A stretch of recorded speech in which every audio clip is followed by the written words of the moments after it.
There comes a moment in every initiative when you need to add more structure to your work. That's where Docs in Miro comes in. Docs allow you to create structured content right on your Miro board, so you can organize your work in the same place that has the broader context. Let's see how it works. Click on the plus icon, search the Docs widget, and add it to the board. Expand the doc to reduce distractions, and choose a template like meeting notes to start. Or you can fill in your doc as you would any text editor. Type / and choose the options to begin formatting.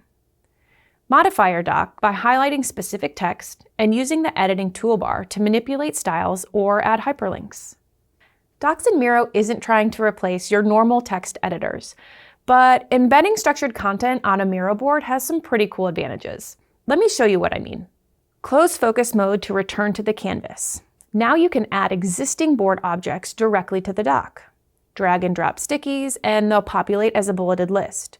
Do the same with any text box, and it will keep its formatting. Or drag and drop an existing table, and it will adjust its scale to fit within the doc. You can even generate a Miro doc from content already on the board using Miro AI. In fact, Miro AI is embedded right in the doc widget itself. Use Miro AI to do things like make your doc more concise, translate it into different languages, or anything you can imagine using a custom prompt. And it wouldn't be Miro without collaboration.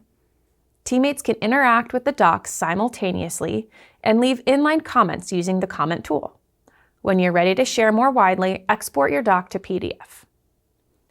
Enhance productivity with Docs in Miro to effortlessly transition from brainstorming to structured and professional documentation in just a few clicks.